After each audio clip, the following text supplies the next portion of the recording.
Welcome back. For the needy on Grand Bahama, the COVID-19 health crisis comes at a time when many are still trying to cope with the aftermath of Hurricane Dorian. Several organizations have been at work on this island, reaching out to those in need.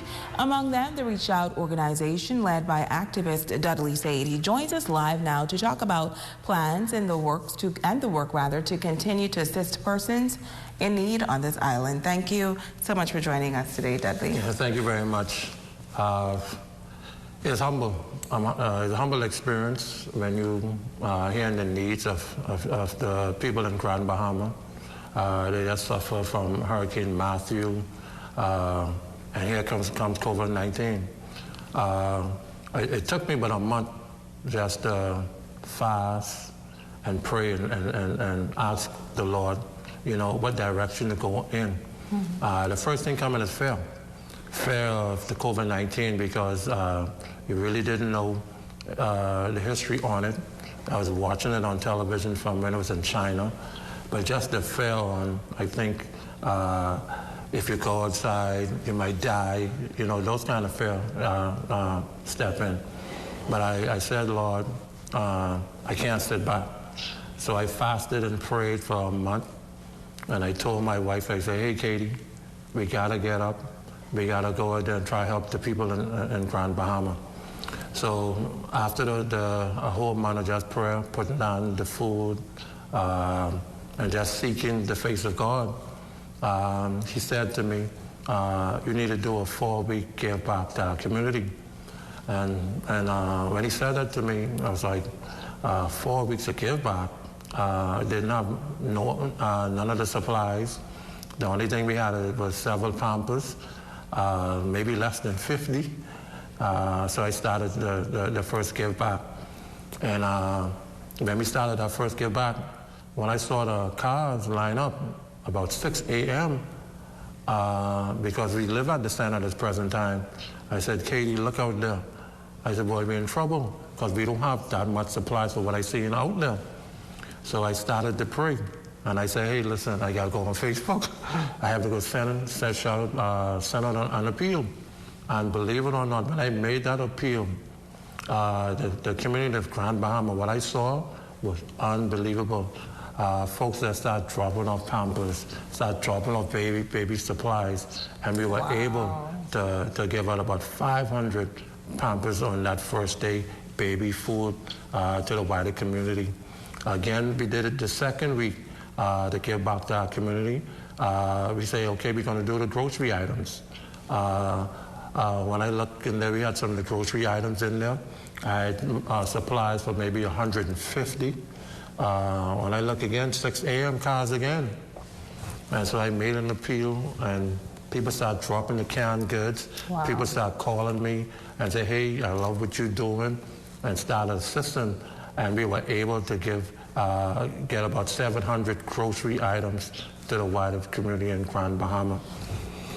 To give that much out, it says clearly that there is still a great need on the island of Grand Bahama. Yeah, Grand Bahama is still hurting.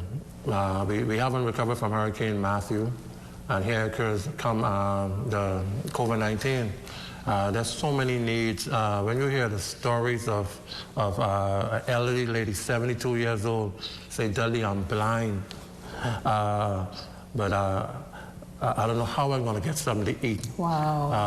And when you drop off the food items to their home, and they literally saying, if it wasn't for you, I wouldn't be able to put food on my table. And when we rode into West End last week, 2 ladies in a wheelchair because I didn't want to go in the homes, inside the homes, and they say, son, we can't come out. Wow. And I was like, and I said to Katie, I got to carry the food, I got to carry this inside, because they say, hey, we can't come out. And I had to carry the grocery item inside the home. And those kind of stories is heart-wrenching when you see a mother of 7 calling you and say, hey, I got my baby is 1 year old. We have no Pampers. There's no food inside the home. And so I continue to pray. But what I'm learning and watching, the outpouring of love here in Grand Bahama.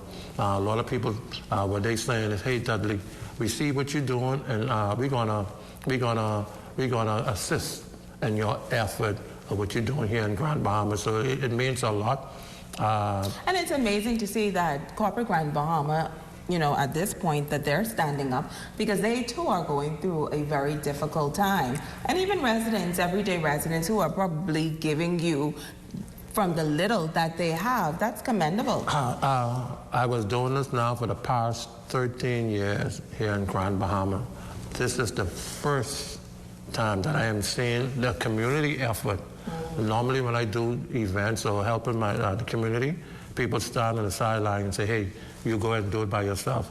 There's countless persons dropping off chicken, going to soys, going to the meat place and just buying the grocery items and dropping it off the center. Then the third week, what was, I think, amazing, I said that I'm going to feed 1,000 families. When we got to 800, I said, Katie, there's still lines of cars out there. Wow. And we were able to feed 1,500 families a hot meal last week. How were you able to pull this off, Joe? That's a lot of meals. Yeah. So it has to be you, but there has to also be a team behind you that's also assisting. Yeah, we have a lot of volunteers, persons calling. We want to say a special thank you to Palm's Kitchen. She assists. Invaders for Christ Family, they assist. And there's so much other cooks in the background. So they will cook and they will bring the food to you, and then you guys will get together and distribute. Is that how it works? Yeah, that's how it works. And it takes a community effort. When I call them, they say, oh, no, Dudley calling again. But I say, hey, we got to feed these people. And when we saw just the demand, and people just saying, thank you for a plate of food. One lady texted me and said, hey, Dudley, I came by myself, but I have 4 in my family, and we share that plate of food. Wow. When you hear those stories, it tells you that people are in need, and I got to continue this journey. And I had a phone call from the Grand Bahama Port Authority, the Grand Bahama Disaster Relief Foundation. They called me in. I spoke to Mr. Roll, and they said they had a meeting yesterday. So they're on board. They say they're going, whatever it takes to continue the effort that I'm doing, they're going to be behind me 100%. And kudos to Mr. Ian Rule, because I realized that a lot of programs that you would put on, he's also right there beside you, or at least trying to assist in some way. I met Mr. Roll in 2008, and when he heard the passion, and that's what he said, when I came in there and I told him, my desire on helping the community of Grand Bahama, he said, hey, listen, whatever it takes for us to do in the GBPA, we'll support him. Mr. Roll is more of he's part of my board. He's there to assist, guide us along the way. But it couldn't work without persons like them, Coca-Cola, Bahama Jamaica, Farmer Camp, Focal. All those corporate companies, like I said, play a part of what I'm doing. But because the demand is so high, financially it's draining, and I need everybody on board to continue this effort. Hopefully, I'm going to take this an 8 Mile Rock. That's my, I'll take it in Pinder's Point also, and I'm going to take it in High Rock. But my whole mission is to feed Grand Bahama. That is my dream. It always was my dream. Wow. Although I love helping young kids, I love doing what I do. But my whole dream was to feed Grand Bahama, because I can remember growing up, going to school, no lunch money, going to bed hungry. And I understand how that felt. So I will continue this effort. Whatever it takes to keep this drive going, I will continue. Karen Hepburn says, God bless you and your organization, Mr. Seide, shalom. Christine Lightborn Darville says, God bless your ministry. Mr. Seide, you're doing an awesome job. Jada Knoll says, Mr. Seide, you are a true humanitarian. Your blessings will flow abundantly. And again, Karen Hepburn says, God is so awesome. He knows exactly what we have need of. Thank you, Lord, for your hand being extended to those in need. May God continue to bless all those that give liberally. We are blessed to be a blessing. And Christine Lightborn Darble says, only God He always have a ram in the thicket. Your ministry will never suffer loss. Thank you on behalf of all Grand Bahamians. And those texts I'm getting all day is a humbling experience when you're hearing grandmothers saying thank you. That plate of food that I got from you, if it wasn't for Reach Out Youth Organization, we probably couldn't put it on our table. Wow. When you see, what is more humbling, when you see fathers, men 60 years old, say, son, I don't know how I can feed my family. Wow. I need your help. When you're getting those calls, when you're hearing that from men, not a young man who's 19, but a young man, a man who's but 60 years old saying, I need your help. And to see when they leave, you can see the joy, and they say, hey, we finally get something to eat. And what I'm more happy of is no red tape. I don't need to know much about you. Mm-hmm. If you're hungry, you don't need to fill out no form. Because I really truly feel in this time where people are not working, they ain't gonna come there unless they really need it. In this time. So it's no screening pretty much. And even put themselves at risk, especially with this COVID-19 pandemic. If they don't need it, chances are they're not going to just show up and come for food. Yeah, and when you see a lady who have cancer, one leg, she's calling me and saying, hey, I need something to eat, Dudley. Could you please deliver that to me? And those stories would have me continue to go on. I see the needs here on our island in Grand Bahama. And I'm only a humble servant who answered the call of God. Because to do this at this particular time, when you're taking your life at risk, it's COVID-19, it's a deadly disease, and to have a wife like mine, and I say, hey, honey, you gotta let's go. We gotta get up and help these people in Grand Bahama. But it also has to be a burden on you to take some of these stories on at night, knowing that there are people who really have nothing and they're depending on you for a hot meal. That has to be a great burden. What I really said is almost like when you're carrying a baby. I heard the story how mothers feel. And that's how it feels. It's a heavy burden.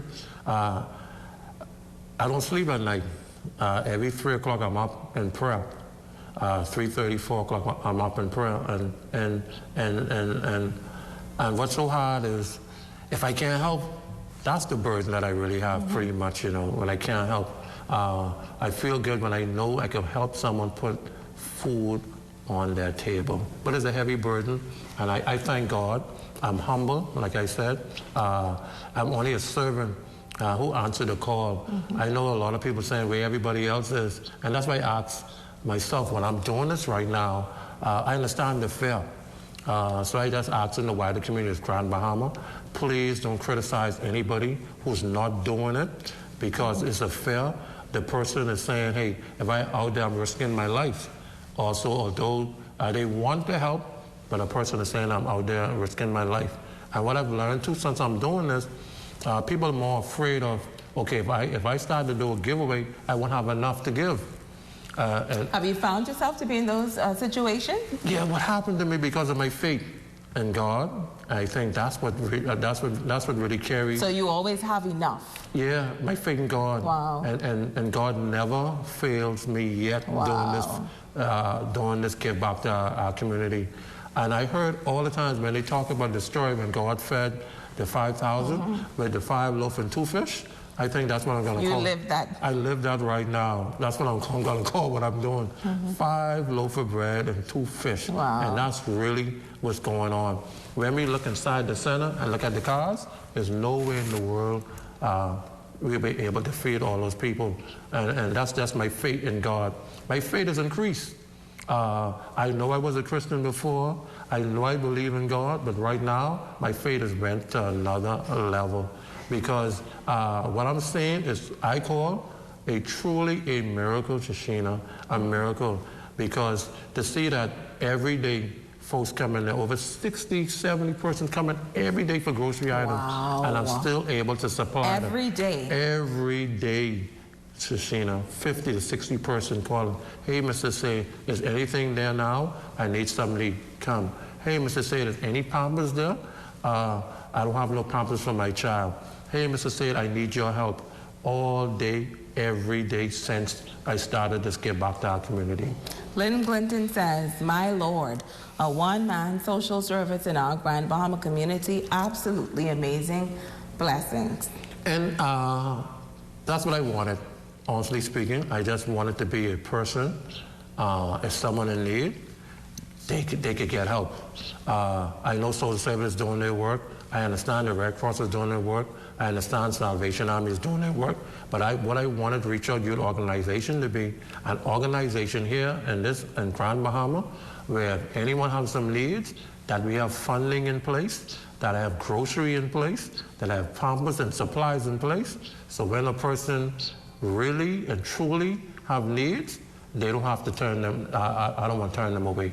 And I know that you've had a passion for young men in particular. We've witnessed over the past few weeks where a lot of young men have been hauled before the court, even while we're dealing with this COVID-19 pandemic we had shootings and robberies and so on and so forth. Are you still mentoring a lot of young men in the community? Yes, I still am. It's sad to me for anyone to commit any crime during this time in this country. People are trying to stay alive from the COVID-19. So to me, I call that senseless. I care about the young men, but anyone who pull a trigger during this time, I feel it's senseless right now. For this country trying to recover, trying to stay safe, and guys out there still trying to kill each other. I think that's wrong. But the mess is still out there. The problem is what's going on in our country today. They don't value life, pretty much. And the people around them is just telling them, you're not going to be anything. And that's the biggest problem that you see. That's why crime continue to go up, because people are around them just feeding them negative. But that's why I always say I would always love to be a light to show them, hey, listen, there's something positive here. You could turn your life around. Person like me used to be on the other side. Look what God is doing. And that's what I think they need to hear more of, because if they turn in, because what I'm saying today is, for a person who's doing negative, now doing positive, look how much impact that I'm making in our country. And for those persons who may not know your story, just give us a little snippet of when you say you are on the wrong side of the law. What does that mean? Yeah, growing up, I made bad choices. In my mind, I thought the only way you could survive in the early 80s is do crime, dealing drugs, being in gangs. I thought that was the only way. Because of those bad choices, my now wife, she could lose her life because someone broke inside my home, stabbed me 7 times. I have a son in Bimini. His name is Dudley Seide. They put a gun to his head, and they said they're going to shoot him. And when I realized all of that, because of the bad choices that I made, I could have lost my whole family.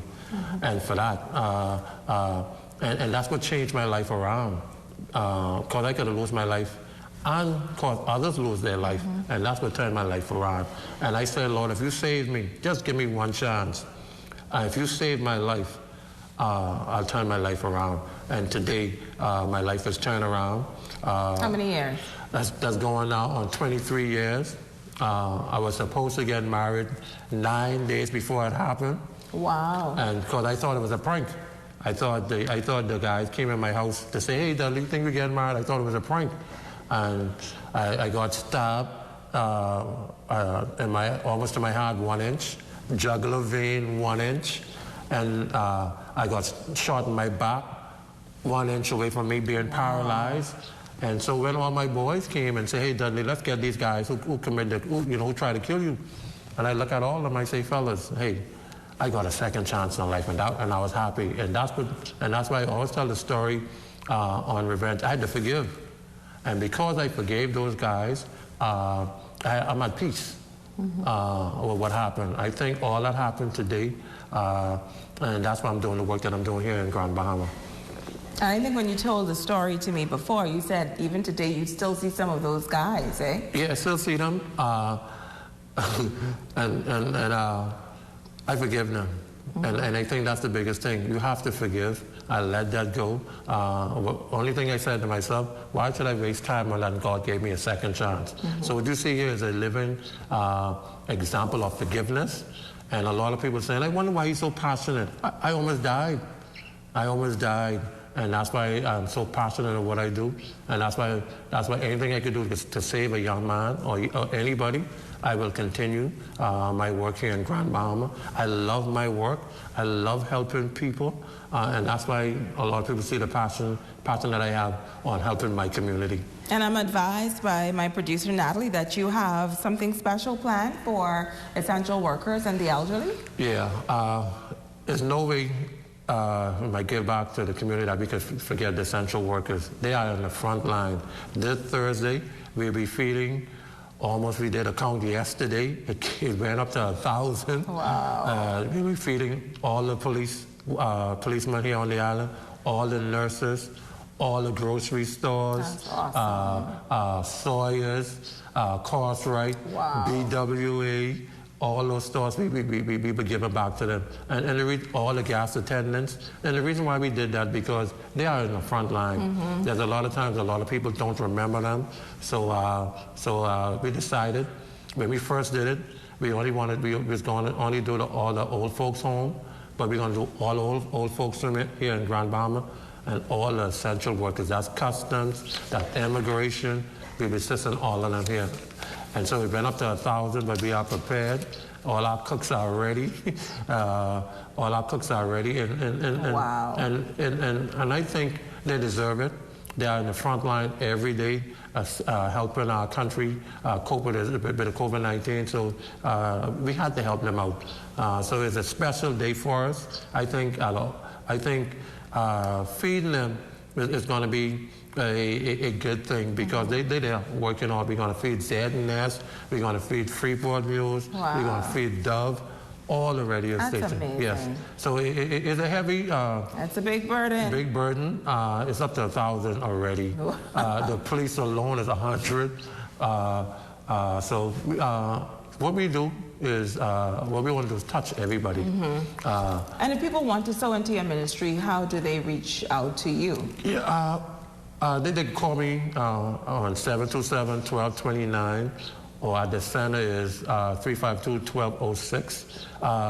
But a lot of people, and I try to stay away from that so much, if they could buy me the grocery at this particular time. We don't usually have that. Yeah, at this particular time. The grocery is good enough. Yeah, the grocery. So if you're going to the food store and you're picking up a can of corn or 2 cans of corn for your household, you're saying, pick up 1 corn, a can of corn for us. Grocery, chicken, if they could buy those stuff. And just drop it off at the center. Because what happened is, Shashina, and a lot of people are not working. Right.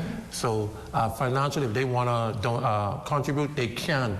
But to me, if I could get the center full of groceries, full of meat, full of supplies, that goes a long way to me. Because what'll happen, somebody will get it. I know a lot of times, the first thing that someone should say is, okay, here's my bank account. But to me right now, Shashina, for what I'm seeing, the hungry people in Grand Bahama, bring me some groceries. Wow, amazing. Gloria Dalval says, Mr. Seide, you are a vessel of honor, glorifying God in works and deeds. You are absolutely phenomenal, sir. May the good Lord continue to bountifully bless your life and ministry with favor, blessings. Caitlin Thompson says that this man is so awesome. Thank God for using him. Well, I've been getting that all the time. It's humbling. It's a humbling experience, Shashina. And what I'm getting is a lot of thank you. Thank you so much. I'm only a vessel because, like I said, God knows what he's doing. And a lot of people are a lot of fear, Shashina. A lot of people are a lot of fear of COVID-19. Yeah. And when people see me in the front line doing this, I had to pray because I was scared. I was scared. Rightfully so. Yeah, I was afraid. But you know what I said, God? If I'm going to die for you, I'll die for you. And that's what I said to myself, no matter what it takes, I'm going to go on the front line. I'm not going to stay home, and these people need help. And you also have plans for the elderly, correct? Yes. The elderly persons, what we're going to do is drop off the meals to them. Our hope and our dream going forward, a person 72 years old, I created a database from this Give Back to Our community. And our second phase from here is we go into homes. We're going to have a schedule. Every Monday I'll be going into West End. Every Tuesday we're going to Hunters, Williamstown, then we end up in High Rock. But what we're going to do is we're going to persons who can't move. A lot of the Give Back to Our community were persons who have vehicles, but those persons who are afraid and who can't come out their homes, that's our next venture. But I want to say kudos to the Grand Bahama Disaster Relief Foundation. They saw the vision. They understand what I'm doing, and they say they're going to back me. Oh, wow. And that was That's amazing. That was like a burden lifted, because my donors are going to get tired of me, because I call them 3A. So is this the plan to continue this throughout this pandemic, or in the interim? I mean, what is the plan? This is a dream of mine, to feed. So this isn't really only about COVID-19. No, not COVID-19. This is something that you plan to continue. Always was a dream of mine. That's to amazing. Feed Grand Bahama, because I understand when they it's difficult sometimes when you go to social service. They're doing their job.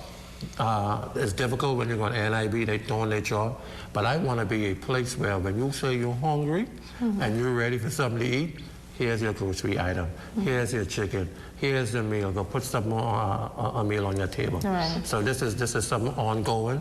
I'm so happy that God allowed this to really happen. I seen a dream come true to feed Grand Bahama. Terrence Seymour says, good evening, Bahamas, watching from Pennsylvania. Hello, Terrence, and thank you for tuning in. Dudley, we want to say thank you so much for being here today and sharing all it is that you're doing for our community. We couldn't do it without persons like you. And as much of the persons would have said, we pray that God continues to bless you and your ministry. Thank you very much. What I want to say to everyone, to Grand Bahama, I love you.